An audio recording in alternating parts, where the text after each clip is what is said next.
Hello students, आप सबको अपने चैनल साइंस जंक्शन में स्वागत करती हूँ। आज का ये वीडियो क्लास 10th का, जैसे कि हम फिजिक्स पढ़ा रहे थे, है ना, तो उसी का अध्याय है 10 मानव नेत्र तथा रंग बिरंगा संसार। इससे पहले हम लोग क्लास 10 का जैसे कि यहाँ पे दिया हुआ है ये केमिस्ट्री और बायोलॉजी का कंप्लीट हम उसका वन शॉर्ट वीडियो थ्योरी और उसका प्रश्न उत्तर देख चुके हैं। हम ये आज मतलब फिजिक्स का ये पार्ट है। इससे पहले हम लोग ये प्रकाश परावर्तन तथा अपवर्तन देख चुके हैं। ठीक है, आज हम देखेंगे मानव नेत्र तथा रंग बिरंगा संसार, इसका थ्योरी क्लास है। ठीक है, फिर इसका नेक्स्ट पार्ट में हम इसका कंप्लीट प्रश्न उत्तर लेकर आएंगे। तो जैसा कि पता है कि हम अपने नोट्स में जो है एनसीईआरटी का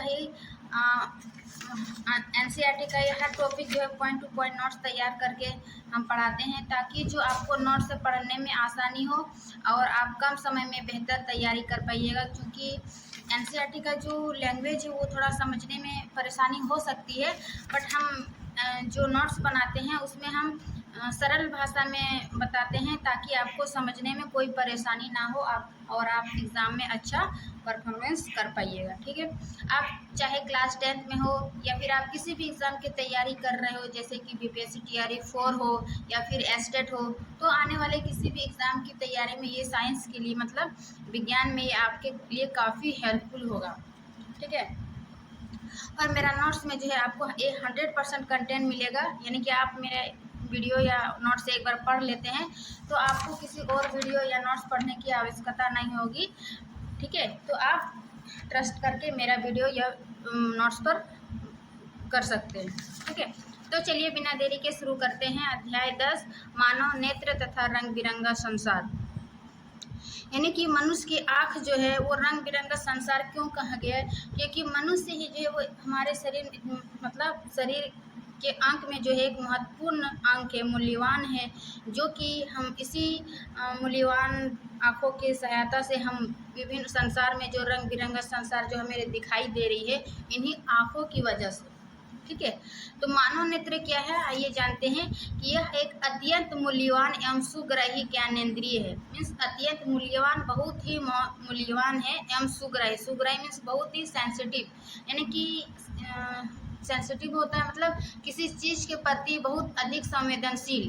तो ये हमारी आँख जो है वो किसी चीज़ों के प्रति बहुत अधिक संवेदनशील है। कहने का मीन्स जब हमें आँखों में कुछ मतलब थोड़ा सा भी कुछ पड़ जाता है या सट जाता है तो वो क्या होता है, मतलब एडजस्ट नहीं हो पाता। यानी कि ये सुग्राही बहुत सेंसिटिव है, ज्ञानेंद्रिय है। ज्ञानेंद्रिय में से जैसे हमारे 5 ज्ञानेंद्रिय है, आँख, कान, नाक और जीभ और त्वचा, तो उसी तरह आँख भी जो है वो ज्ञानेंद्रिय है। इसीलिए बोला गया कि यह एक अत्यंत मूल्यवान एवं सुग्राही ज्ञानेंद्रिय है। ठीक है, यह हमें इस अद्भुत संसार तथा हमारे चारों ओर के रंगों को देखने योग्य बनाता है। ठीक, मतलब जो हमारे संसार में जो भी अद्भुत है वो हमारे चारों ओर रंगों को देखने में जो है योग्य बनाता है, इसीलिए इसको रंग बिरंगा संसार मानव नेत्र को कहते हैं। ठीक है, और नेत्र जो है यह नेत्र गोलक में स्थित होता है। नेत्र गोलक है ना, ये हमारी नेत्र है और ये नेत्र गोलक में जो है वो स्थित होते हैं। नेत्र गोलक का व्यास लगभग 2.3 सेंटीमीटर होता है, यानी ये एनसीईआरटी को अकॉर्डिंग जो है वो नेत्र गोलक का व्यास 2.3 सेंटीमीटर होता है। ठीक है, अब हम मानव नेत्र का जो है उसका चित्र देखेंगे और इसके विभिन्न भाग क्या क्या है और इस भाग के क्या कार्य है, ये स्ट्रक्चर के माध्यम से हम देखेंगे। ठीक है, तो मानव नेत्र के विभिन्न भाग एवं उनके कार्य, जैसे कि ये हो गया मानव नेत्र, यानी कि इसका याद रखिएगा कि ये जो है दृष्टिपटल, इसको दृष्टिपटल को रेटिना भी कहते हैं। ठीक है, जहाँ पर ये हमारा प्रतिबिंब बनता है। इन सभी से जो है ऑब्जेक्टिव टाइप का क्वेश्चन बनेगा, और चूँकि आपके बोर्ड में जो है एनसीईआरटी का है, ऑब्जेक्टिव क्वेश्चन पूछा जाता है, इसीलिए इसके कार्य को जानना जरूरी है। ये दृष्टिपटल और रेटिना का क्या कार्य है, यानी कि प्रतिबिंब कहाँ बनता है, इस टाइप का क्वेश्चन पूछेगा तो ये रेटिना पर। फिर है ये कचाप द्रव, ये है दीर्घ तंत्रिका, और ये हमारी दोनों ओर जो दिख रही है पक्षमाभि पेशियाँ। ठीक है, पक्षमाभी पेशियाँ। उसके बाद ये जो गोल गोल क्रिस्टल, ये क्या है, क्रिस्टलीय लेंस, ठीक है। इसी के फिर यहाँ पर जो लाइन, तो ये हो गया पुतली, और ये है नेत्रोक, और ये है श्वेत मंडल, ठीक है। श्वेत मंडल को कॉर्निया भी कहते हैं, ठीक है, कॉर्निया, श्वेत मंडल को कॉर्निया भी बोलते हैं। और इसके पीछे जो है ये परितारिका, ठीक है। तो ये नेत्र का स्ट्रक्चर देखिए। उसके बाद हम ये जानते हैं कि मतलब इसके इस जो भाग है इसके क्या क्या कार्य है। तो सबसे पहले हम जानते हैं कि ये श्वेत मंडल, यानी कि यहाँ पर देखिए जो हम ये श्वेत मंडल जिसको कॉर्निया भी कहते हैं, ठीक है, इसका क्या कार्य है। तो यह नेत्र के अग्रभाग पर एक पारदर्शी झिल्ली है ना, नेत्र के अग्रभाग पर ये क्या है, पारदर्शी झिल्ली, मीन्स इधर आर पार इसको देख सकते हैं, ठीक है। तो ऐसा भी पूछा गया है कि आँख का कौन सा भाग जो है वो पारदर्शी झिल्ली है, तो ये हो जाएगा कॉर्निया, ठीक है। और कॉर्निया का एक और कार्य है कि नेत्र में प्रवेश करने वाली प्रकाश किरणों का अधिकांश जो है वो अपवर्तन कॉर्निया के बाहरी पृष्ठ पर होता है। यानी कि नेत्र में जो भी प्रकाश प्रवेश करता है उसका जो अधिकतर मतलब अपवर्तन होता है, जब प्रकाश की किरण हमारे आँखों में पड़ती है तो ये अपवर्तन होता है, तो सबसे अधिक भाग जो है ये कॉर्निया में ही होता है ना। अधिकांश अपवर्तन कॉर्निया के बाहरी पृष्ठ पर होता है। तो ये हो गया श्वेत मंडल या कॉर्निया के बारे। अपवर्तन और परावर्तन इससे पिछले अध्याय यानी प्रकाश का परावर्तन और अपवर्तन में हम देख चुके हैं, ठीक है। अब हम देखेंगे लेंस, यानी कि ये गोल आकार जो है क्रिस्टल लेंस, इसके बारे में। ये लेंस क्या है, यह एक उत्तल लेंस है। देखिए ये उत्तल लेंस की तरह दिख रहा है जो कि हमारे आँख है ना, इसीलिए क्या है, यह एक उत्तल लेंस है जो प्रकाश को रेटिना पर अभिसरित करता है। यानी कि ये प्रकाश जब लेंस पर पड़ती है तो ये अपनी फोकसित कहाँ करता है, ये दृष्टि पटल रेटिना पर, जहाँ पर इसका प्रतिबिंब बनता है, ठीक है। प्रकाश को रेटिना पर अभिसरित करता है और यह एक रेशेदार जेलीवत पदार्थ का बना होता है। लेंस केवल विभिन्न दूरियों पर रखी वस्तुओं है ना की रेटिना पर फोकसित करने के लिए आवश्यक फोकस दूरी में जो है वो सूक्ष्म समायोजन करता है। कहने का अर्थ यही हुआ कि जब इस पर प्रकाश पड़ता है तो ये अपना सारा प्रकाश को अभिसरित कहाँ करता है, दृष्टि पटल यानी रेटिना पर, और यहीं पर इसका प्रतिबिंब बनता है, ठीक है। फिर तीसरा है परितारिका। परितारिका क्या है, ये कॉर्निया के पीछे है ना, यहाँ पर देखिए कि ये परितारिका कहाँ है, ये कॉर्निया के पीछे। तो परितारिका जो है वो कॉर्निया के पीछे एक गहरा पेशीय डायफ्राम होता है, ठीक है, जो पुतली के आकार को नियंत्रित करता है। देखिए परितारिका का क्या कार्य है, ये पुतली के आकार को कंट्रोल करना, ठीक है, जो कि कॉर्निया के पीछे पाया जाता है। हर एक का कार्य जो है बहुत इम्पोर्टेंट है, इसलिए आप इसके कार्य को जरूर ध्यान में रखिएगा। अब हम देखते हैं पुतली, ठीक है। पुतली क्या है कि पुतली आँख में प्रवेश करने वाली प्रकाश की मात्रा को कंट्रोल करती है। ये पुतली जो है, यहाँ पर देखें तो पुतली ये क्या करता है, जो प्रकाश हमारे आँखों में पड़ता है उस प्रकाश को क्या करता है, कंट्रोल करता है ये पुतली, ठीक है। अब हम देखेंगे रेटिना। रेटिना क्या है, यह एक कोमल सूक्ष्म झिल्ली है। सबसे पहले तो याद रखिए कि यह एक कोमल सूक्ष्म झिल्ली है जिसमें कि प्रकाश सुग्राही कोशिकाएं अधिक संख्या में पाई जाती है, ठीक है। फिर प्रदीप्त होने पर प्रकाश सुग्राही कोशिकाएं जो है वो सक्रिय हो जाती है तथा विद्युत सिग्नल पैदा करती है। जब रेटिना पर प्रकाश अपवर्तित होता है तो ये क्या करती है, यह विद्युत सिग्नल पैदा करती है और ये सिग्नल दीर्घ तंत्रिकाओं द्वारा, जब इस पर प्रकाश पड़ती है तो यह विद्युत सिग्नल पैदा करती है और ये दीर्घ तंत्रिका है ना, दीर्घ तंत्रिका द्वारा क्या करता है, दीर्घ तंत्रिका द्वारा मस्तिष्क तक पहुंचा दिया जाता है। अब मस्तिष्क इन सिग्नलों की व्याख्या करता है और हम वस्तुओं को देख पाते हैं। यूँ ही नहीं कि हम हमारे आंखों में प्रकाश की किरण आए और हम वस्तु को देख लेते। जब हमारे आंखों में प्रकाश आती है तो पुतली कंट्रोल करता है, ठीक है। उसके बाद ये जो कॉर्निया है, ये श्वेत मंडल यानी रेटिना पर क्या करता है, अभिसारा प्रकाश को अभिसारित करता है। उसके बाद ये रेटिना जो है वो दीर्घ तंत्रिका द्वारा ये मस्तिष्क को सिग्नल पहुंचाती है विद्युत सिग्नल द्वारा, और ये विद्युत सिग्नल जो है मस्तिष्क तक पहुंचता है। फिर मस्तिष्क ये दीर्घ तंत्रिका दृष्टि पटल से होकर ये हमारी आँखों से वस्तु को देख सकते हैं। ठीक है, तो इस प्रकार जो हम किसी वस्तु को देखने में समर्थ है, देखिए इसके विभिन्न भाग और इसके कार्य से हम समझे आँखों के। ठीक है, ये हो गया आँख का संरचना और उसके कार्य यहाँ तक। उसके बाद हम देखते हैं दूर बिंदु यानी कि 4 पॉइंट, और एक देखेंगे हम निकट बिंदु। ठीक है, दूर बिंदु और निकट बिंदु क्या है, इससे जो है आगे काम आएगा। तो सबसे पहले इसका डिफिनेशन देख लेते हैं कि दूर बिंदु क्या है, कि वह दूरतम बिंदु जिस तक कोई नेत्र वस्तुओं को सुस्पष्ट देख सकता है, नेत्र का दूर बिंदु कहलाता है। यानी कि जहाँ तक हमारी आंखें देख सकती है उसी को क्या कहेंगे, दूर बिंदु। ठीक है, सामान्य नेत्र के लिए यह अनंत दूरी पर बनता है, यानी कि हमारे आंखें जो है वो अधिकतम कितनी दूरी तक देख सकता है, तो इसका आंसर हो जाएगा अनंत, है ना। इसीलिए इसको दूर बिंदु कहेंगे क्योंकि यह अनंत तक देखने में समर्थ है। वही दूसरा क्या है, निकट बिंदु यानी कि नियर पॉइंट। ये क्या है कि वो मतलब कितना नज़दीक हम देख सकते हैं, मैक्सिमम कितना नज़दीक और कितना दूर। तो दूर हो गया अनंत, और कितना हम नज़दीक देखते हैं कि वह न्यूनतम दूरी जिसे रखी वस्तु बिना तनाव के अत्यधिक स्पष्ट देखी जा सकती है, उसे नेत्र का निकट बिंदु कहते हैं।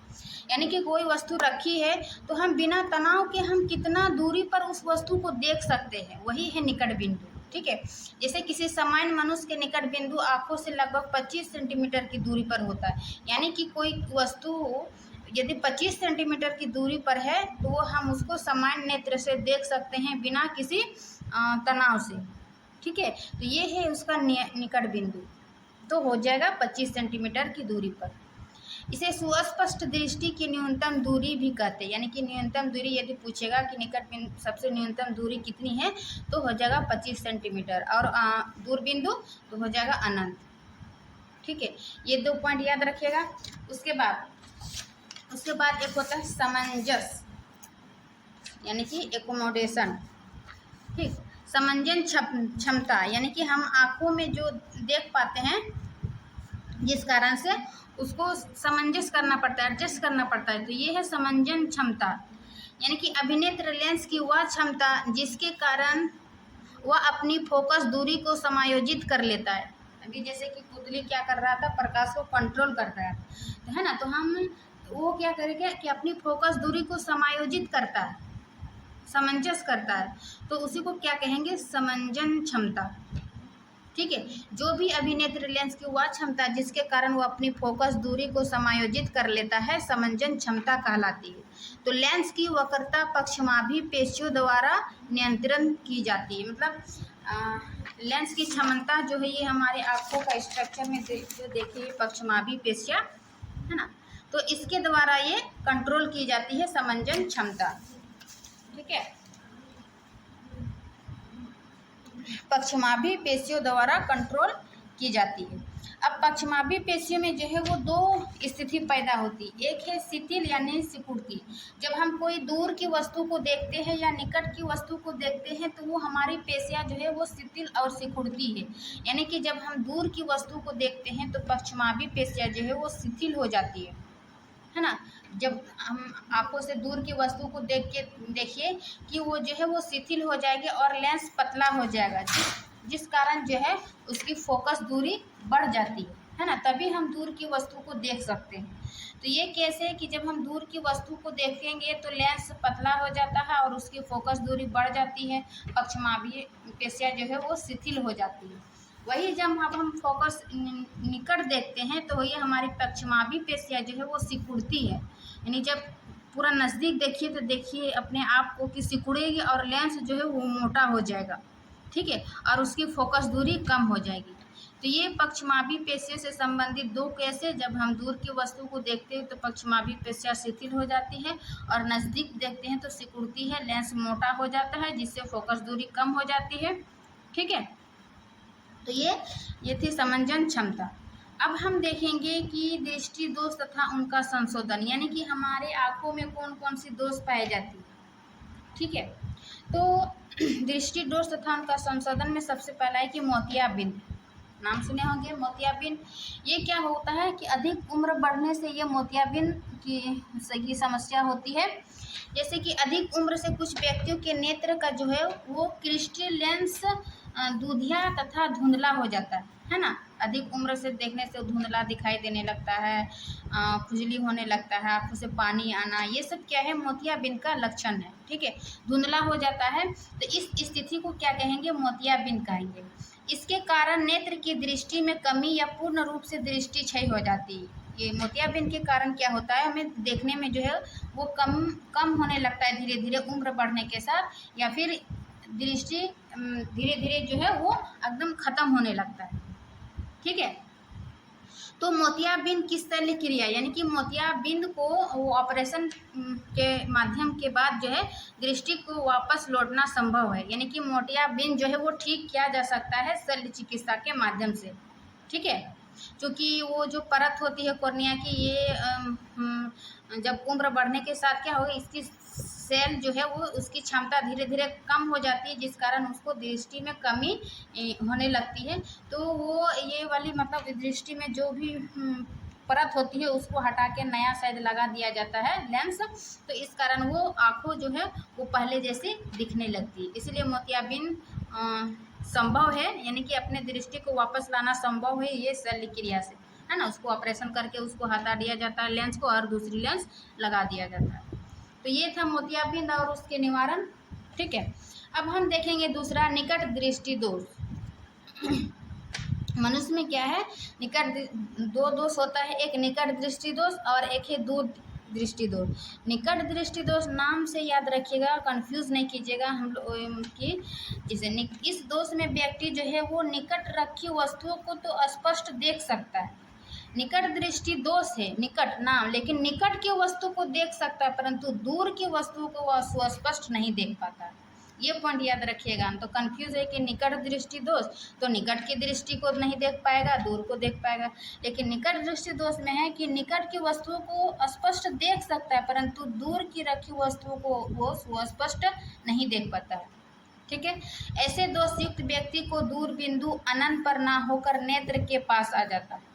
ठीक है, दूर की वस्तु इसलिए नहीं देख पाती है क्योंकि ये जो दूर बिंदु था अनंत पर, वो वहाँ पर नहीं बनता, जबकि नेत्र के पास ही आ जाती है। इसका हम डायग्राम में देखेंगे, नेत्र के पास आ जाती है जिस कारण वो निकट की वस्तु को देख सकता है परंतु दूर की वस्तु को नहीं देख पाता है, इसीलिए उसको निकट दृष्टि दोष कहते हैं।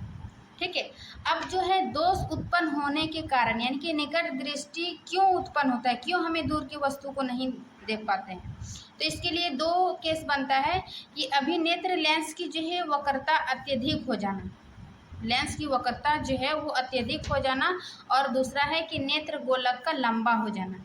अब देखिए इसका फिगर से हम समझते हैं। देखिए ये निवाकरण है। इस दोष को किसी उपयुक्त क्षमता के अवतल लेंस के उपयोग द्वारा संशोधित किया जाता है। यानी कि निकट दृष्टि दोष को जो है वो अवतल लेंस के उपयोग, जब किसी को निकट दृष्टि दोष होता है तो जो हमारे डॉक्टर, आँखों के डॉक्टर चश्मा देते हैं या फिर उसके निवाकरण के लिए, तो ये अवतल लेंस का उपयोग किया जाता है। क्यों, देखिए सबसे पहले तो ये हमारी आँखें, आँखों का पर जो प्रकाश की किरण हमारी पुतली पर पड़ती है लेंस पर, तो ये कहाँ प्रतिबिंब बनाता है, रेटिना पर। लेकिन जिसको निकट दृष्टि दोष है वो रेटिना पर नहीं बनकर मतलब आँखों से इधर नज़दीक बनता है, और इधर नज़दीक होगा। एक समझने के लिए हम यहाँ देंगे कि रेटिना पर नहीं बनता है बल्कि वो आँखों के सामने, यही ना कारण है कि अभिनेत्र लेंस की वक्रता का अत्यधिक हो जाना और नेत्र गोलक का लंबा हो जाना।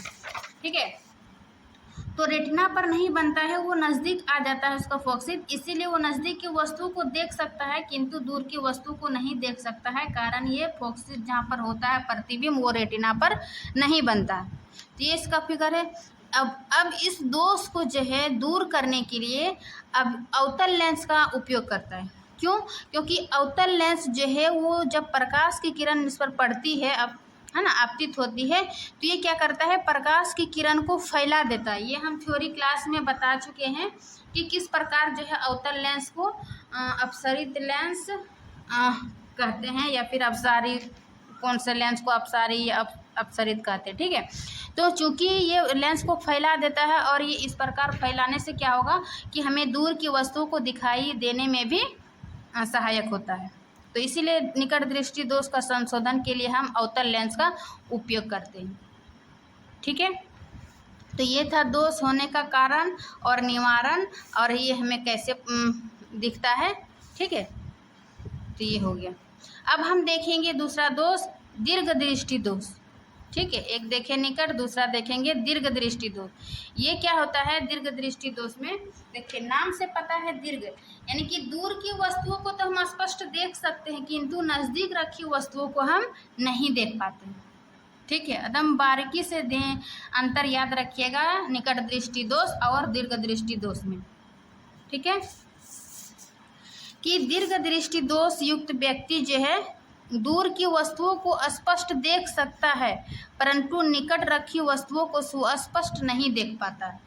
ठीक है, ऐसे दोषयुक्त व्यक्ति का निकट बिंदु सामान्य बिंदु 25 सेंटीमीटर से दूर हट जाता है। यानी कि निकट बिंदु कितना सेंटीमीटर था? 25 सेंटीमीटर। उससे क्या होता है, वो दूर हट जाती है, जिस कारण दूर की वस्तुओं को स्पष्ट देख सकता है, परंतु निकट रखी वस्तुओं को नहीं देख पाता है। ठीक है, अब जैसे इस दोष यानी कि दीर्घ दृष्टि दोष उत्पन्न होने के क्या कारण है?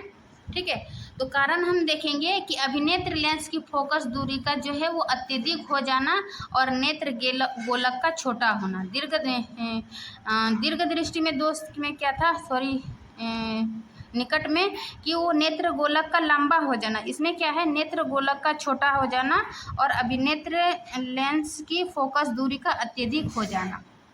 ठीक, अब इसके निवारण का हम देखेंगे, यानी जिस प्रकार हम निकट दृष्टि दोष में निवारण देखें, उसी प्रकार हम दीर्घ दृष्टि दोष में देखेंगे कि इस दोष को उपयुक्त क्षमता के उत्तल लेंस का इस्तेमाल करके संशोधित किया जाता है ना।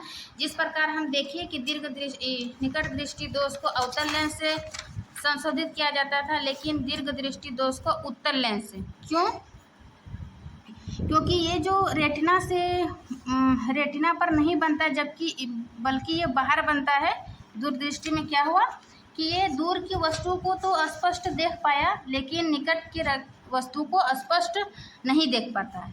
ठीक है, तो इस प्रकार जो सामान्य ये नेत्र हमारे तो रेटिना पर बनता है और हम किसी वस्तु को देख लेते हैं, लेकिन जब ये दीर्घ दृष्टि दोष होता है तो ये रेटिना पर ना बन करके ये बाहर, है ना, अत्यधिक हो जाना, फोकस दूरी का अत्यधिक हो जाना, जिस कारण रेटिना से ये बाहर हो जाती है, जिससे दूर की तो वस्तु को देख पाते हैं, किंतु निकट की वस्तुओं को जो है वो नहीं देख पाते हैं।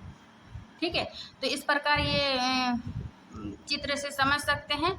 उसके बाद इस दृष्टि दोष को दूर करने के लिए हम क्या करते हैं, अवतल लेंस का प्रयोग करते हैं। क्यों अवतल लेंस क्या करते हैं, इससे जो प्रकाश की किरण आती है तो ये फोकसित करके, है ना, एक जगह इकट्ठा कर देती है, यानी कि प्रकाश को इधर से लाकर यहाँ रेटिना पर आके अपसरित करता है, यानी एक जगह इकट्ठा करके, और हमें निकट की वस्तु को भी देख लेते हैं और दूर की वस्तु को भी देख लेते हैं। तो ये था इसकी दीर्घ दृष्टि दोष को दूर करने के लिए उत्तल लेंस का इस्तेमाल करते हैं, और निकट दृष्टि दोष को दूर करने के लिए अवतल लेंस का यूज करते हैं। ठीक है, आपको एक बार में याद नहीं आ रहा है तो वीडियो को आप 1 से 2 बार ज़रूर देखिए और अपने एक प्रॉपर नोट्स बनाइए, उससे जो है एग्ज़ाम में काफ़ी हेल्पफुल होगा। ठीक है, अब हम देखिए मोतियाबिंद देख लिए, निकट दृष्टि दोष देख लिए, दूर दृष्टि दोष भी देख लिए। अब देखते हैं कि जरा दूर दृष्टा, है ना, एक होता है कि जरा दूर दृष्टा दोष। ये क्या होता है कि आयु में वृद्धि होने के साथ साथ, ठीक है, जब भी हमारी उम्र बढ़ने लगती है तो आयु में वृद्धि होने के साथ साथ मानव नेत्र में जो समंजन क्षमता है वो घट जाती है ना, यानी कि कंट्रोल करने की क्षमता जो हमारे प्रकाश लेंस पर पड़ती है, पुतली का क्या कार्य है, उस सब की जो समंजन क्षमता है वो घट जाती है। अधिकांश व्यक्तियों का जो है निकट बिंदु दूर हट जाता है। इस दोष को जरा दूर दृष्टा कहते हैं। ठीक है, ये आयु बढ़ने यानी उम्र बढ़ने के साथ ये दोष होता है। ठीक, अब इसके क्या कारण हो सकता है जरा दूरदृष्टि से? तो ये पक्षमापी पेशियों के धीरे धीरे दुर्बल होने तथा क्रिस्टल लेंस के लचीलेपन में कमी आने के कारण उत्पन्न होता है। जो इसके कारण क्या है, जो कि हमारे आंखों के चित्र में देखें कि जो पक्षमापी पेशियां है वो धीरे धीरे दुर्बल होने लगता है, खराब होने लगता है तथा क्रिस्टल लेंस के लचीलेपन में कमी आने लगता है, जिस कारण ये दोष जरा दूरदृष्टि दोष उत्पन्न होता है। ठीक है, अब हम देखेंगे इसका निवारण, यानी कि जरा दूरदृष्टि को निवारण उसके किस प्रकार उसको सुधार करते हैं। ठीक है, तो इसके लिए होगा उत्तल लेंस के प्रयोग से। उत्तल लेंस हम कहाँ प्रयोग कर रहे थे? दीर्घ दृष्टि दोष में, और यहाँ भी क्या करेंगे? उत्तल लेंस के प्रयोग करेंगे। ठीक है, कभी कभी किसी व्यक्ति के नेत्र में जो है वो दोनों प्रकार के दोष उत्पन्न होता है, यानी दोनों प्रकार के, जैसे निकट दृष्टि तथा दूर दृष्टि दोष उत्पन्न होते हैं। यानी कि किसी व्यक्ति में जो है नज़दीक की वस्तुओं को भी नहीं देख पाता है और ना ही दूर की वस्तुओं को देख पाता है, तो ऐसे व्यक्ति के लिए जो है वो प्रायः द्विफॉक्सी लेंसों की आवश्यकता होती है। यानी कि द्विफॉक्सी में जैसे निकट में अवतल का यूज़ करते थे और दीर्घ में उत्तल का, तो ये दोनों को मिलाकर मतलब यूज करते हैं ये जब ये दोनों दोष होता है। ठीक है, ऊपरी भाग जो है अवतल लेंस और निचला भाग उत्तल लेंस का यूज करते हैं। तो ये भी ध्यान में रखिएगा कि द्विफॉक्सी लेंस में जो ऊपर भाग होता है तो उत्तल लेंस का यूज करते हैं, और जो निचला भाग है वो ऊपरी भाग में अवतल लेंस का और निचला भाग में उत्तल लेंस का यूज करते हैं। ठीक है, अब हम देखेंगे कि दोनों नेत्रों का सिर पर सामने की ओर स्थित होने का लाभ, यानी कि ये जो हमारी नेत्र है तो ये हमारे सिरों के सामने पर ही क्यों स्थित है? आगे पीछे दाएं बाएं इधर उधर भी तो हो सकता था, लेकिन ये देखिए हमारी नेचर कि दोनों नेत्र का सिर के सामने की ओर स्थित होने का लाभ क्या है कि इससे हमें जो है वो त्रिमीय चाक्षुकी यानी कि 3 डायमेंशन विजन का लाभ मिलता है। इसका कहने का अर्थ है कि जब हम कोई सामने रखी वस्तु को देखते हैं तो हम थोड़ा सा साइड है ना, लेफ्ट राइट दोनों और भी हम वस्तु को देखने में समर्थ होते हैं, है ना। इसीलिए जो है वो हमारे आँखों का स्थिति जो है वो सिर के सामने स्थित है, ये 3 डायमेंशन विजन के कारण, यानी कि 3 और हम एक समय में एक साथ हम 3 दिशा देख सकते हैं। ठीक है, इससे हमारा दृष्टि क्षेत्र जो है विस्तृत होता है ना, यानी बड़े क्षेत्रों को जब हम सामने को देखते हैं तो लेफ्ट राइट भी देख लेते हैं। फिर इससे हमें धुंधली चीज़ें को भी देख पाते हैं, धुंधली चीज़ों को भी देख पाते हैं, यानी कि जो स्पष्ट नहीं दिखता है, धुंधला जो वस्तु है उसको भी हम क्या करते हैं, देख लेते हैं।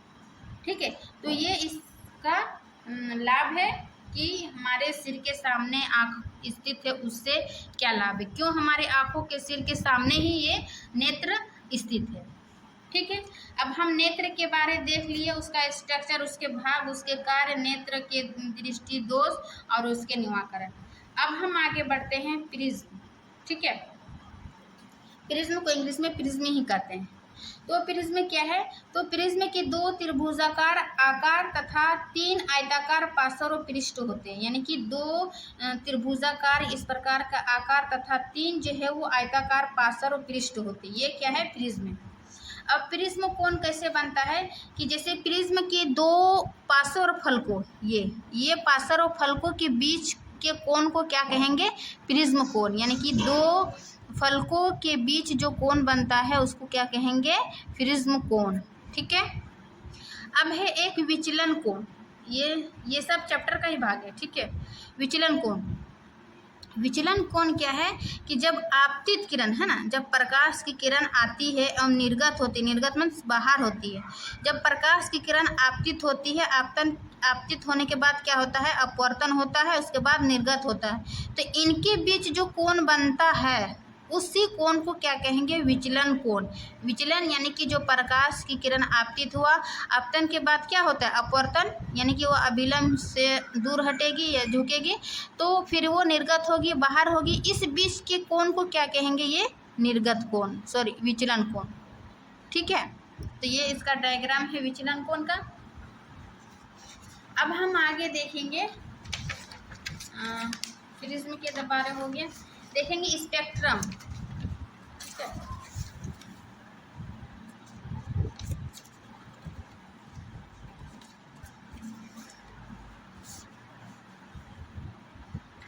स्पेक्ट्रम यानी कि वर्णक्रम। तो ये स्पेक्ट्रम के बारे में सबसे पहले जो है वो न्यूटन ने सर्वप्रथम देखा था, ठीक है, कि कैसे ये जो श्वेत प्रकाश है यानी सूर्य किरण जो है 7 रंगों में विभाजित हो जाता है, 7 रंग की पट्टी बनता है। ये सर्वप्रथम न्यूटन ने देखा। स्पेक्ट्रम क्या है कि जो सूर्य का श्वेत प्रकाश जो है जब प्रिज्म से होकर गुजरता है तो प्रिज्म श्वेत प्रकाश को 7 रंगों की पट्टी में विभक्त कर देता है ना। देखिए यहाँ चित्र में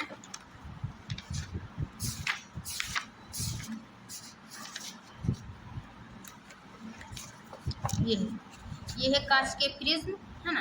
जब प्रकाश की किरण किसी प्रिज्म से होती है तो यह क्या करता है, ये 7 रंगों में विभाजित हो जाती है ना। ये विबजियोर यानी कि बैनी, आफी, नाला, बैगनी, नारंगी, जामुनी, नीला, हरा, पीला, नारंगी, लाल, ये सब क्या है 7 रंग श्वेत प्रकाश का स्पेक्ट्रम। तो यही स्पेक्ट्रम है कि सूर्य का प्रकाश जब प्रिज्म से होकर गुजरता है तो प्रिज्म श्वेत प्रकाश को 7 रंगों की पट्टी में विभक्त कर देता है, ठीक है, 7 रंग की पट्टी बनती है।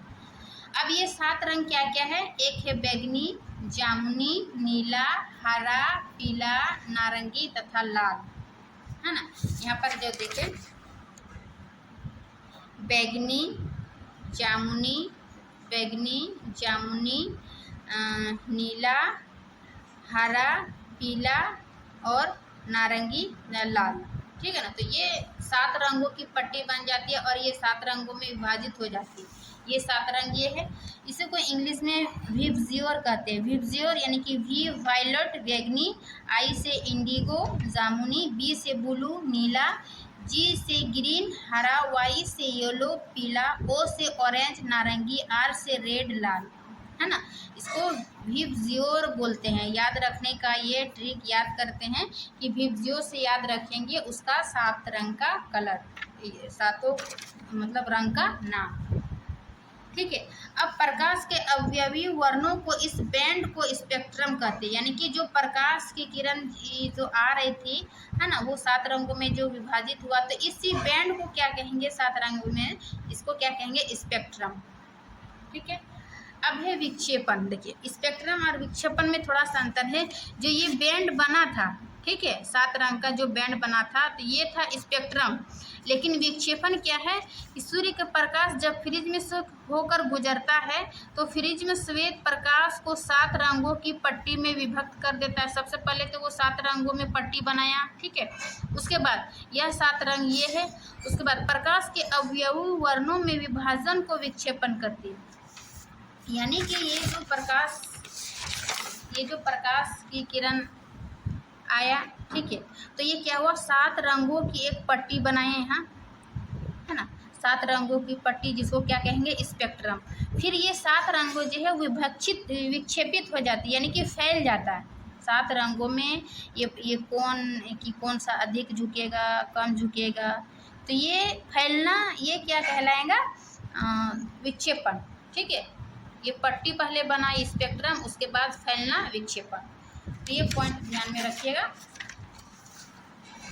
विक्षेपण हो गया, वही है 7 रंगों में विभाजन विक्षेपण कहलाता है। अब हम देखेंगे इंद्रधनुष, ठीक है। इंद्रधनुष कैसे दिखता है, जब ये बरसात के दिनों में कभी कभी हम देखे होंगे हल्की फुल्की बारिश होती है तो आकाश में जो है वो 7 रंगों की एक पट्टी बन जाती है। इसी को क्या कहेंगे, ये इंद्रधनुष। ये इंद्रधनुष क्यों बनता है ना। इंद्रधनुष बनने का ये कारण है कि ये जो वर्षा की बूंदे हैं ये अपने आप में एक नेचुरल क्या है स्पेक्ट्रम, यानी कि अपने आप में ये वर्षा की बूंद जो है इसमें 7 रंग दिखाई देता है। तो जब वर्षा की बूंद ये सूर्य की प्रकाश की किरण पड़ती है ना, तो ये क्या होता है अपवर्तित होकर क्या अपवर्तित हुआ, उसके बाद फिर आंतरिक परावर्तन होगा। आंतरिक परावर्तन के बाद फिर ये अपवर्तन होता है और ये हमारे आँखों में दिखाई देता है, ये सूर्य की 7 रंग, है ना। और इस प्रकार ये हमें इंद्रधनुष का बनना दिखाई पड़ता है। यानी कि एक तरह कह सकते हैं कि जब वर्षा की बूंद हो, चाहे हल्की बूंद हो चाहे अधिक बूंद हो, तभी ये हमारे इंद्रधनुष जो है वो दिखाई देगा। ठीक है, तो इसका पहला पॉइंट है कि जल की सूक्ष्म बूंद जो है वो छोटे प्रिज्म की भांति कार्य करता है। अभी हम बताएं कि जल की जो बूंद है वो छोटे बूंद है जो प्रिज्म की भांति कार्य करता है, यानी वो अपने आप में जो है वो 7 रंग के अपवर्तित करके 7 रंगों में वो दिखाई देगा, है ना।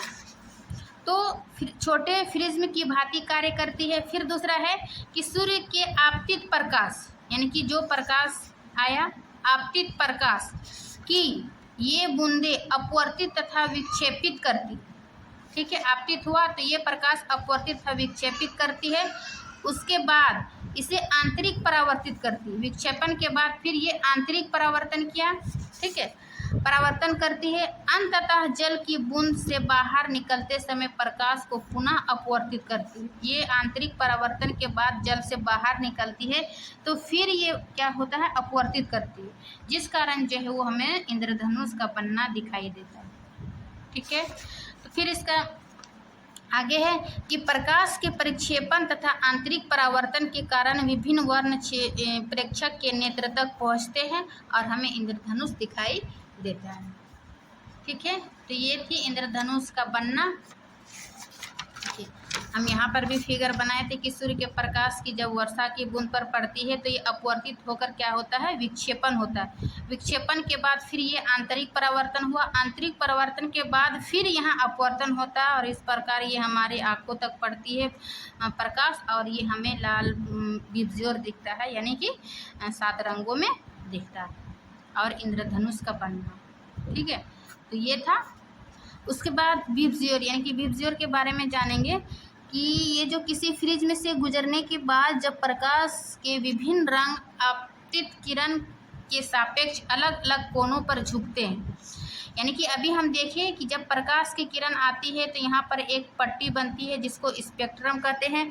फिर वही पट्टी यानी कि वही प्रकाश की किरण जब विक्षेपण है ना फैलता है तो इसको क्या कह रहे हैं, विक्षेपण, जो कि विबज्योर यानी कि 7 रंगों में विभाजित हो जाती है। लेकिन ये प्रत्येक रंग का जो है अलग अलग कोनों पर झुकता है।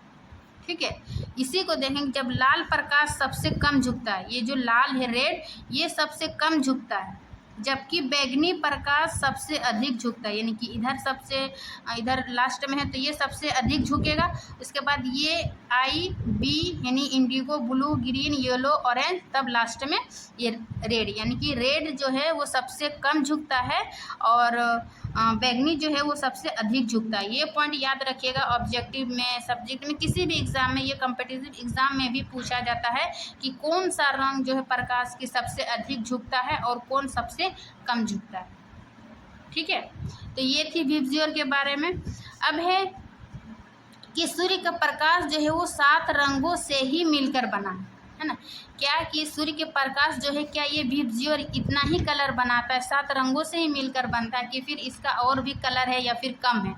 ठीक है, तो आइजैक न्यूटन ने सर्वप्रथम सूर्य का स्पेक्ट्रम प्राप्त करने के लिए जो है वो कांच के प्रिज्म का उपयोग किया। अभी हम बताए थे कि सर्वप्रथम जो स्पेक्ट्रम का यूज़ जो है वो सर्वप्रथम आइजैक न्यूटन ने ही देखा कि ये जो कांच के प्रिज्म है वो 7 रंगों में ही विभाजित होता है, कि दूसरे के समान प्रिज्म उपयोग करके उन्होंने श्वेत प्रकाश पे स्पेक्ट्रम के वर्णों को और अधिक विभक्त करने का प्रयत्न किया।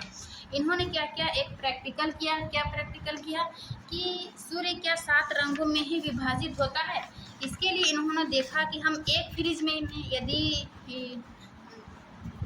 प्रिज्म में यदि 7 रंग विभाजित हो जाता है, क्या हम और प्रिज्म क्या किया वो लगातार रखते गया तो देखा कि सभी प्रिज्म से जो है अपवर्तित होकर वही 7 रंगों में विभाजित होता है ना।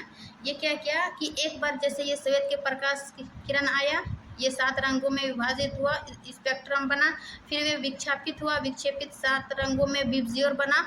अब विबज्योर जो है फिर उसको दूसरे प्रिज्म से अपवर्तित किया। तो ये देखा कि ये 7 रंग जो है इकट्ठा होकर यहाँ फिर अपवर्तित हुआ और ये फिर 7 रंगों में यहाँ विभाजित हो जाता है और फिर इधर श्वेत प्रकाश में एक पर्दा रखा, फिर वहीं पे देखा कि ये 7 रंग पर्दे में दिख रहा है।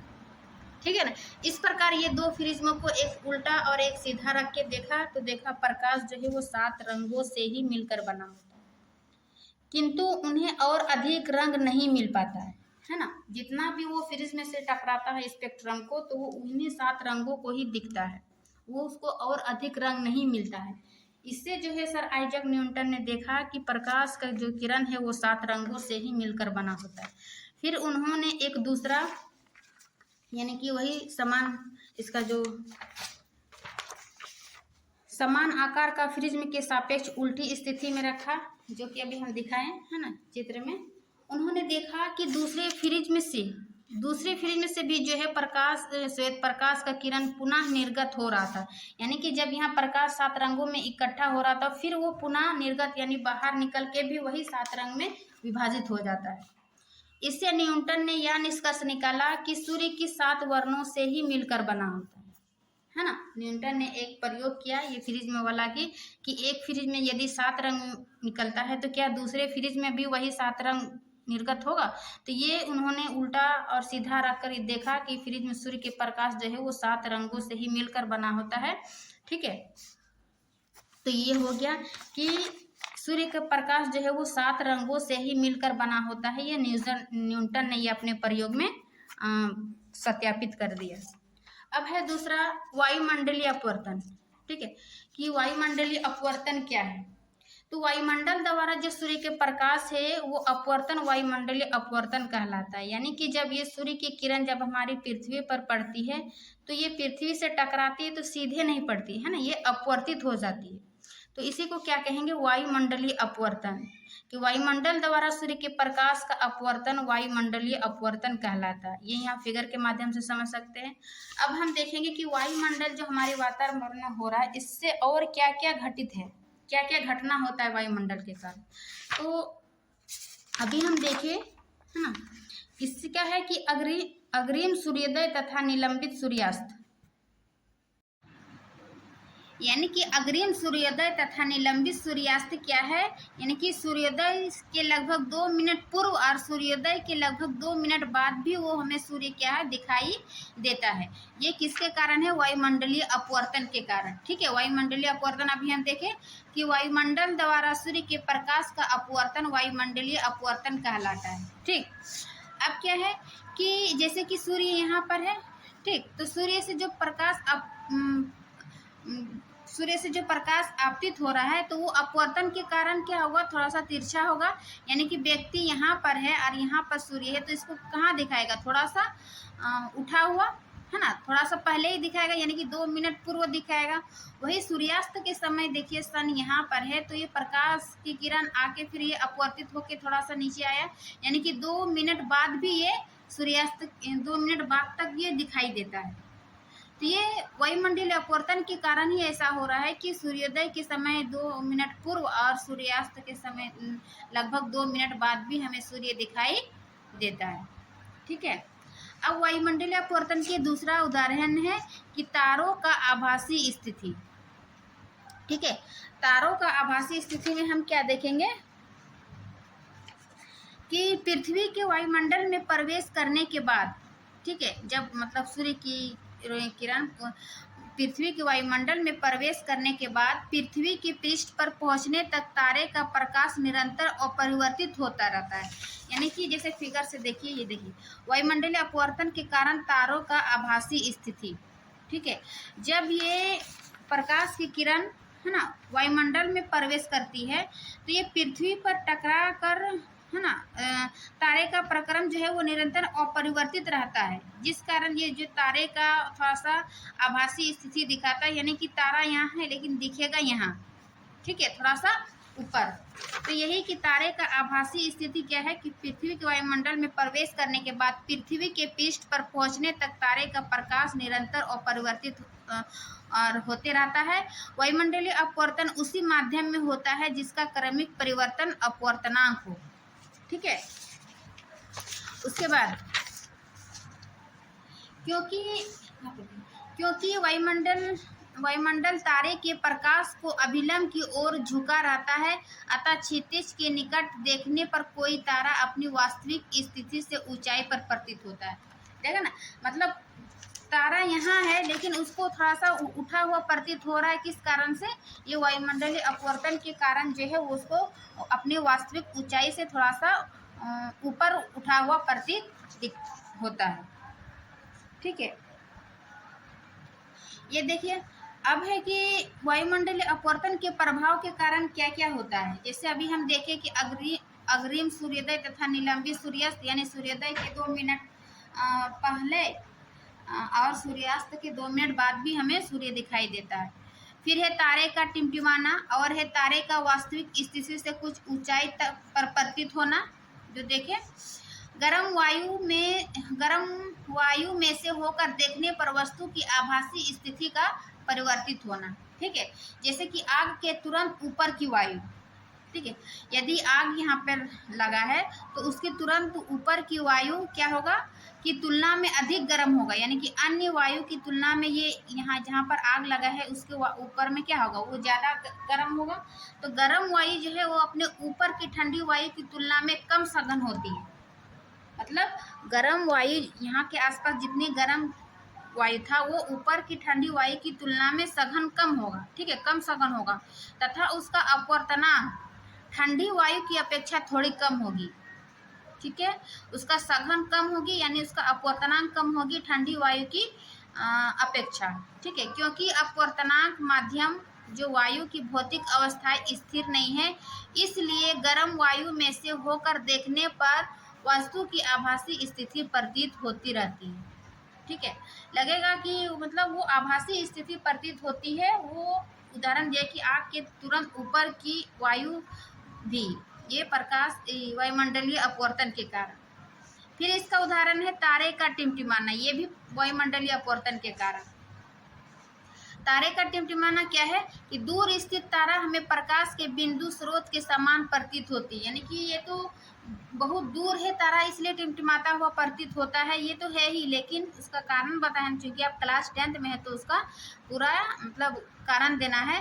तो यहाँ जगह चूंकि तारों से आने वाले प्रकाश की किरण पद थोड़ा परिवर्तित होता रहता है, यानी कि प्रकाश बहुत, चूंकि तारा बहुत दूर है ना, तो प्रकाश की किरण जो है वो आते हैं तो वायुमंडल में जो बहुत सारा कण, धूल कण, ये सबसे परिवर्तित होते रहती, टकराते रहती है। अतः तारे की आभासी स्थिति विचलित होती रहती है ना, इधर उधर होते रहती, जहाँ से भी टकराती है। अतः आंखों में प्रवेश करने वाले तारों को प्रकाश की मात्रा झिलमिलाती रहती है ना। इसी कारण जो है वो हमें तारा टिमटिमाता हुआ, झिलमिलाता हुआ दिखाई देते हैं, जिसके कारण कोई तारा कभी चमकीला प्रतीत होता है तो कभी धुंधला, तो कभी टिमटिमाहट का प्रभाव हो। ठीक है, तो ये भी वायुमंडलीय अपवर्तन के कारण जो है वो तारे का टिमटिमाना। वायुमंडलीय अपवर्तन के कारण क्या क्या है, ये 4 पॉइंट याद रखेगा कि तारे का टिमटिमाना, अग्रिम सूर्योदय तथा विलंबित सूर्यास्त, और तारे का वास्तविक स्थिति से कुछ ऊपर पर प्रतीत होना, है ना, कुछ उठा हुआ प्रतीत होना या फिर ऊपर उठा हुआ प्रतीत होना। फिर एक गर्म वायु में से होकर देखने पर वस्तु की आभासी स्थिति का परिवर्तित होना। ठीक है, ये 4 पॉइंट प्रकाश से अपवर्तन के वायुमंडलीय अपवर्तन के कारण याद रखिएगा। अब हम नेक्स्ट देखेंगे टिंडल प्रभाव। ठीक है, कि टिंडल प्रभाव क्या है। टिंडल प्रभाव आप क्लास 9th में भी पढ़ चुके होंगे, है ना, कोई धूल कण की वजह से वायु ये। ठीक है, तो जब कोई प्रकाश किरण का पुंज वायुमंडल के महीन कणों जैसे कि धुआं, जल के सूक्ष्म बूंदे, धूल के निलंबित कण तथा वायु के अणु से टकराते हैं तो उससे किरण पुंज का मार्ग दिखाई देने लगता है। यानी कि जैसे कि हमारे घर में कोई पूरा कमरा जो है बंद कर दीजिए और जो भी कुछ छिद्र होगा उस छिद्र से जो प्रकाश की किरण को आने दीजिए, उससे क्या होगा, बहुत सारा महीन कण, धूल कण दिखाई देगा। धूल के निलंबित कण वायु के अणु से टकराते हैं तो उसे उस किरण पुंज का मार्ग जो है वो दिखाई देने लगता है। तो यही है टिंडल प्रभाव। तो कोलाइडी कणों के द्वारा प्रकाश के प्रकीर्णन की परिघटना को टिंडल प्रभाव कहते हैं, है ना। उसी कोलाइडी कणों के द्वारा प्रकाश के प्रकीर्णन, यानी प्रकाश को जो धूल कणों में देखते हैं कि किस प्रकार वो प्रकाश की किरण पुंज आ रही है, मार्ग दिखाई देता है, तो प्रकीर्णन की परिघटना को क्या कहते हैं? टिंडल प्रभाव उत्पन्न करते हैं। इसका उदाहरण है कि जब धुएं से भरे किसी कमरे में किसी सूक्ष्म छिद्र से कोई पतला प्रकाश किरण पुंज प्रवेश करता है तो हम टिंडल प्रभाव को देख सकते हैं। अभी हम बताएं कि बंद कमरा में यदि किसी सूक्ष्म छिद्र है उससे प्रकाश किरण को आने दीजिए, उससे जो है आपका जो मार्ग दिखाई देगा किरण पुंज का, तो ये है टिंडल प्रभाव। तो ये टिंडल प्रभाव को आप उस छिद्र के माध्यम से देख सकते हैं। ठीक है। अब दूसरा उदाहरण है कि जब किसी घने जंगल के वितान से सूर्य का प्रकाश गुजरता है तो टिंडल प्रभाव को देखा जा सकता है। अब क्या है? घने जंगल यानी कि पूरा घना जंगल है, तो बीच बीच में जो है पत्तियों के बीच, झाड़ियों के बीच जो है खाली स्थान रहता है, उससे जो प्रकाश की किरण आती है तो वहां पर भी हम टिंडल प्रभाव को देख सकते हैं। ठीक है। तो ये दो उदाहरण था टिंडल प्रभाव को देखने का। अब है कि प्रकीर्णित प्रकाश का वर्णन प्रकीर्णन ना करने वाले कणों के आधार पर निर्भर करता है। यानी कि कोई प्रकाश प्रकीर्णित या प्रकाश का वर्णन या प्रकीर्णन हो रहा है, वो है क्या है? प्रकीर्णन ना करने वाले कणों के आधार पर निर्भर करता है, यानी उसके साइज पर निर्भर करता है। कैसे? जैसे कि अत्यंत सूक्ष्म कण मुख्य रूप से नीले प्रकाश को प्रकीर्णन करते हैं, यानी कि जो अत्यंत सूक्ष्म कण के मुख्य रूप से क्या करते हैं? नीले प्रकाश को प्रकीर्णन करते हैं, और बड़े आकार के कण अधिक तरंगदैर्घ्य के प्रकाश को प्रकीर्णन करते हैं। ठीक है। यहाँ पर देखिए कि जो अत्यंत सूक्ष्म कण है वो नीले प्रकाश को प्रकीर्णन करते हैं, और जो कि बड़े आकार के कण है वो अधिक तरंगदैर्घ्य के प्रकाश को प्रकीर्णन करते हैं। यदि प्रकीर्णन करने वाले कणों का साइज बहुत अधिक है तो प्रकीर्णित प्रकाश श्वेत भी प्रतीत हो सकता है, यानी कि उसका साइज यदि बड़ा है तो वो प्रकीर्णन जो है वो श्वेत प्रकाश में प्रतीत हो सकता है।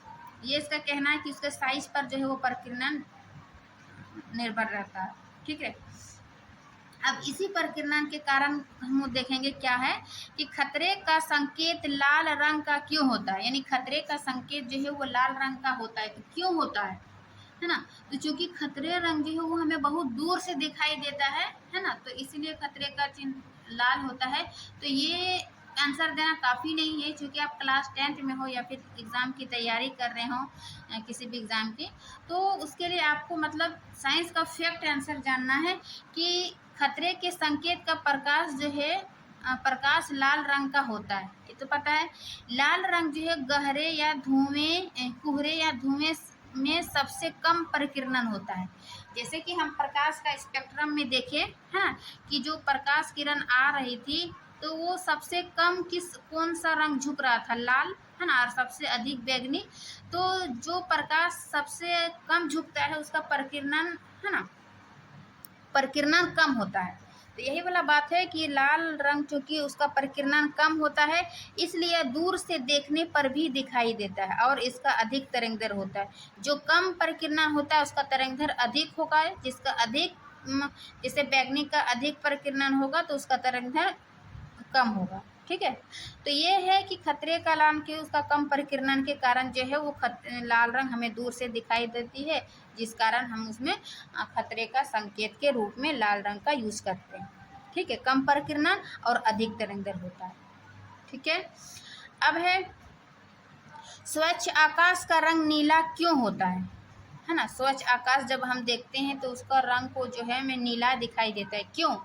क्योंकि वायुमंडल में वायु के कण तथा अन्य सूक्ष्म कणों का आकार जो है वो दृश्य प्रकाश की तरंगदैर्घ्य के प्रकाश की अपेक्षा छोटा होता है। यानी कि अभी हम ऊपर जो ये साइज के बारे में पढ़े तो ये क्या है कि वायुमंडल में वायु के कण तथा अन्य सूक्ष्म कणों का आकार दृश्य प्रकाश की तरंगदैर्घ्य के प्रकाश की अपेक्षा छोटा होता है और ये कण कम तरंगदैर्घ्य के प्रकाश को प्रकीर्णन करने में अधिक प्रभावी, यानी कि जो वायुमंडल में जो कण है ना, वो प्रकाश की तरंगदैर्घ्य के प्रकाश की अपेक्षा छोटा होता है और उसकी कम तरंगदैर्घ्य के प्रकाश को प्रकीर्णन करने में अधिक प्रभावी होता है। अतः जब सूर्य का प्रकाश वायुमंडल से गुजरता है तो वायु के सूक्ष्म कण लाल रंग की अपेक्षा नीले रंग की अधिक प्रबलता से परिकिरणन करते हैं। परिकिरणन हुआ नीला प्रकाश हमारे नेत्रों में प्रवेश करता है। यानी परिकिरणन का बात आएगा तो जो है उसका साइज पर निर्भर करेगा, है ना, अधिक। उसके बाद फिर क्या है कि ऊंचाई पर उड़ते हुए यात्रियों को आकाश काला क्यों प्रतीत होता है। अभी हम देखें कि ब्लू रंग जो है वो प्रकाश के परिकिरणन के कारण दिखता है आकाश का ब्लू रंग। लेकिन जब हम ऊंचाई यात्री चढ़ते हैं, अंतरिक्ष यात्री जो जाती है, उसको आकाश जो है वो काला प्रतीत होता है। तो काला प्रतीत क्यों होता है? क्योंकि इतनी ऊंचाई पर परिकिरणन सुस्पष्ट नहीं होता है, वहाँ पर मतलब कोई भी परिकिरणन नहीं होता है, जिस कारण जो है वो आकाश काला दिखाई पड़ता है। ठीक है। अब वहीं पर है कि बादल सफ़ेद क्यों प्रतीत होता है। कभी कभी हम बादल को देखते हैं ना, खुले देखिएगा आसमान में, ठीक है, तो हमें सफ़ेद प्रतीत होता है। क्यों? कभी हम ब्लू देखते हैं, कभी काला, कभी सफ़ेद, क्यों आखिर? तो बादल का जो है वो सूक्ष्म पानी की बूंदों से बने होते हैं। बादल जो बनता है वो जब वाष्पित होकर जल जो वो पानी की ही बूंदों से बने होते हैं, और ये सूक्ष्म बूंदों का आकार जो है वो दृश्य किरणों की तरंगदैर्घ्य की सीमा से अधिक है ना, क्योंकि जो हम देखते हैं, है ना, उस किरण की तरंगदैर्घ्य की सीमा से बहुत छोटे छोटे क्या है पानी की बूंद से मिलकर जो ये बादल बना, तो इसकी अपेक्षा ये अधिक है। इसलिए जब श्वेत प्रकाश इन कणों से टकराता है ना, श्वेत प्रकाश जब इन जल की बूंदों से टकराता है तो सभी दिशा में परावर्तित या परिकिरणन हो जाता है ना। जब इतनी मात्रा में जल की बूंदे एक जगह इकट्ठा होगा और जब प्रकाश की किरण इस पर पड़ती है तो ये सभी जगह क्या करेगा, परावर्तित कर देगा। परावर्तित करके क्या करेगा, परिकिरणन हो जाता है, जिस कारण जो है वो सभी बादल जो है वो सफ़ेद दिखाई देता है। क्योंकि श्वेत प्रकाश के सभी रंग परावर्तित या परिकिरणन अधिकतम समान रूप से होते हैं, इसलिए हमें सफ़ेद रंग की दिखाई देता है। समझ गए कि बादल सफ़ेद क्यों दिखाई देता है, ब्लू क्यों दिखाई देता है और काला क्यों दिखाई देता है। ठीक है। अब एक लास्ट है कि ग्रह क्यों टिमटिमाते हैं। ठीक है, ग्रह क्यों टिमटिमाते हैं, इसका कारण है कि तारों की अपेक्षा पृथ्वी से के काफ़ी नज़दीक होते हैं।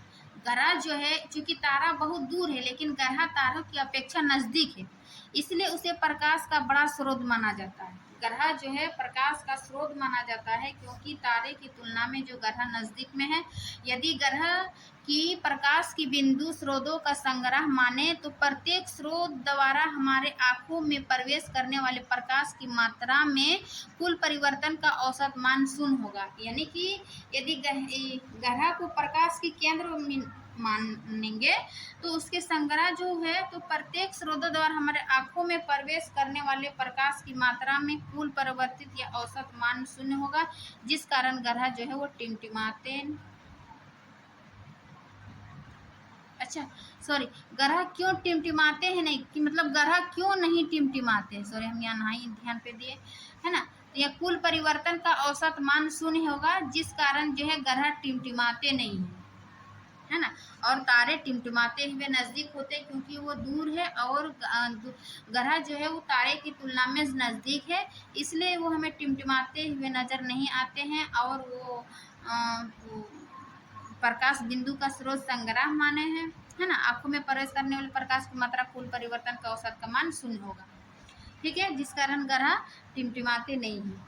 तो ये थी आज की क्लास का कंप्लीट वन शॉट थ्योरी, यानी कि मानव नेत्र तथा रंग बिरंगा संसार। ठीक है, अब हम इस चैप्टर का जो है देख लिए कि किस प्रकार का ये मानव नेत्र तथा रंग बिरंगा संसार कंप्लीट थ्योरी खत्म होता है। उम्मीद करती हूँ कि ये वीडियो अच्छी लगी होगी इस टाइप का, यानी वन शॉट, यानी कम समय में जो है इतना लंबा चैप्टर, फिजिक्स का कितना लंबा चैप्टर होता है, उसको हम इतना शॉर्ट मतलब कि आसान सरल करके बताते हैं कि ताकि आप कम समय में एक ही वीडियो में आपका सारा कंटेंट मिल जाएगा, आपको इधर उधर खोजने की आवश्यकता नहीं होगा। इसके बाद ये थ्योरी खत्म हो गया, इसके बाद हम इसका कंप्लीट प्रश्न उत्तर लेके आएंगे एक ही वीडियो में। तो आप पहले थ्योरी पढ़ लीजिए, है ना, उसके बाद अपने से नोट्स बनाइए। उसके बाद जब हम प्रश्न उत्तर करवाएंगे तो आपको प्रश्न उत्तर समझने में काफ़ी मतलब आसान लगेगा कि हम तो ये सब पढ़ चुके हैं। ठीक है, तो आशा करती हूँ कि वीडियो अच्छी लगी होगी। वीडियो अच्छी लगी तो लाइक एंड सब्सक्राइब ज़रूर करिए। मिलते हैं नेक्स्ट क्लास में, तब तक के लिए थैंक यू।